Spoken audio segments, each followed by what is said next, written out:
If God is all-powerful and perfect, then religion might actually insult him. Yeah, I said it. And here's why religion might be the last thing he'd want from you.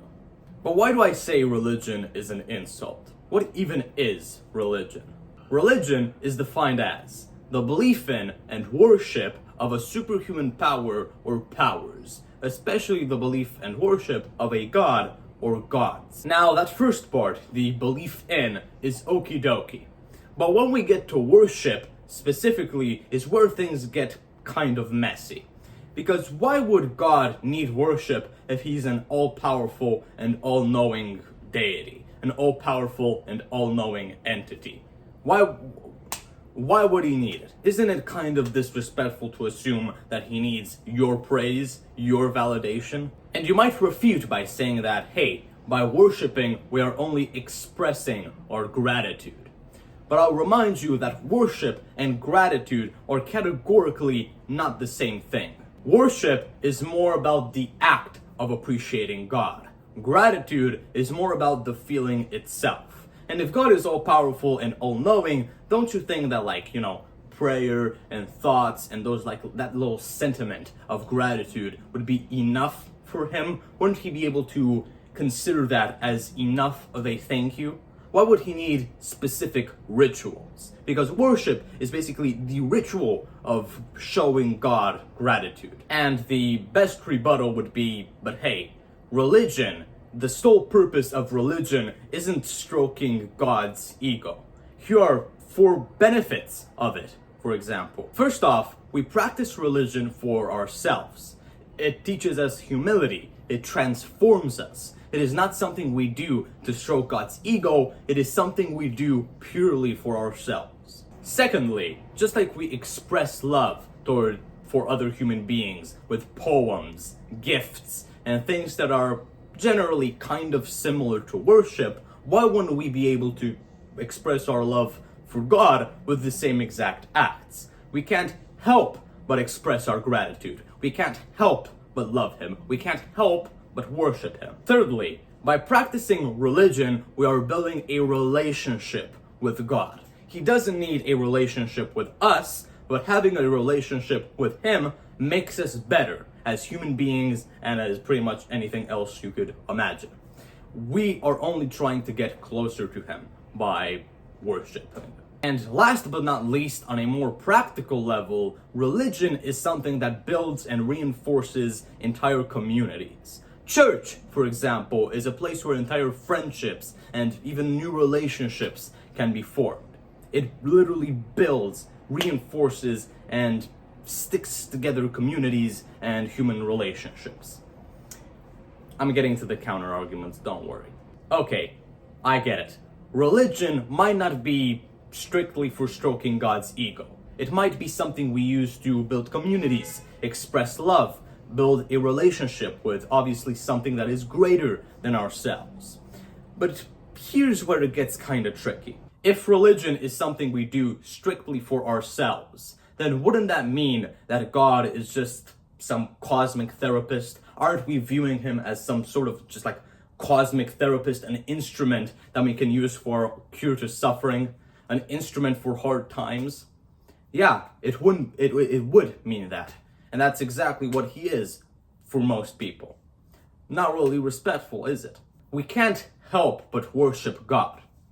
Okay, but do you think a noble God, assuming that God is noble and good in general, would make it so that would be the case where his creations can't help but praise him?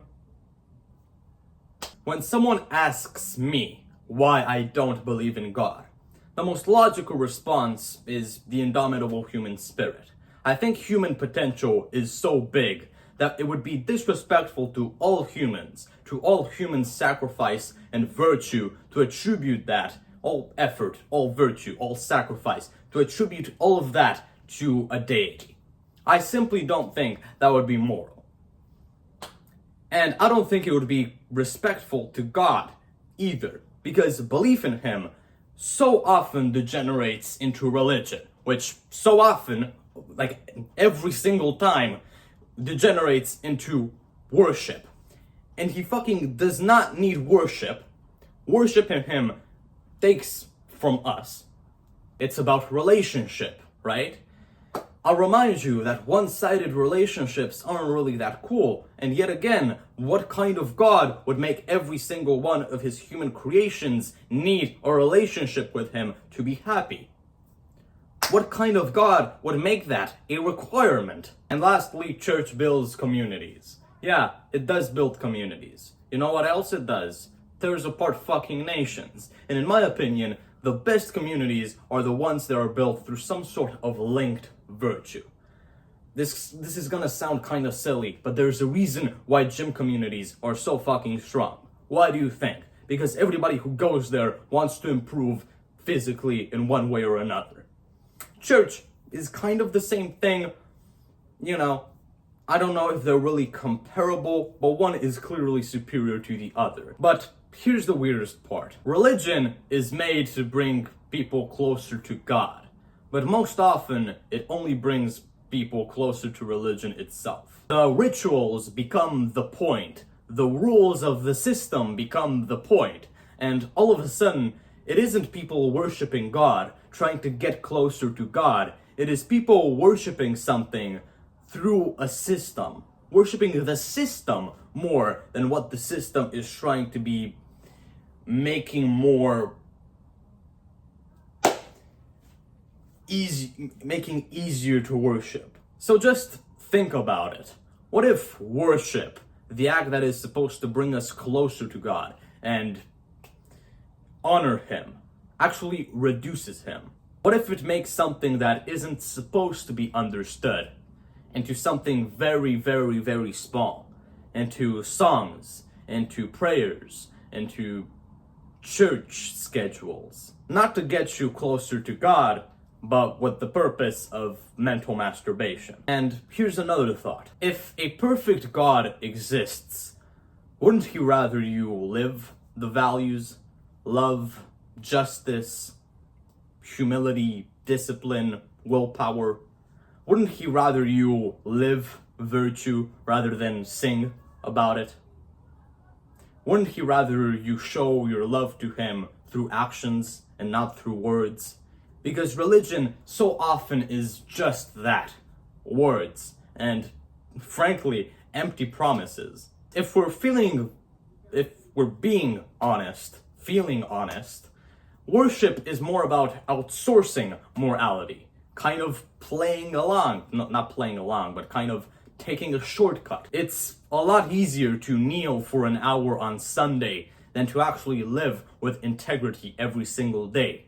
It's easier to sing about love than to actually love deeply. So maybe the insult isn't religion itself. The insult is that people are using religion as a shortcut to God, as a way of getting closer to him without actually putting in any effort, without actually trying to change themselves for the better, trying to become better in order to get closer to him, preferring singing over doing anything else that makes them better. And maybe God doesn't want worship. Of course he doesn't need worship. Maybe he doesn't want you to need worship. Maybe he just wants you to be good. And of course, without the promise of paradise or the threat of hell. So to end off, where does that leave us? Is religion the biggest insult to God, turning him into a needy, petty king? Or is it the best way people have thought of so far to even reach for the perceived or real divine? Maybe it's both. Maybe religion says more about us, our fears, our desires, our hopes, than it could ever say about God. And maybe that's the point. Hope you enjoyed. Subscribe and leave a like to make me feel validated, and I'll see you later. And stronger and smarter and closer or farther from God, wherever you want to be, than ever.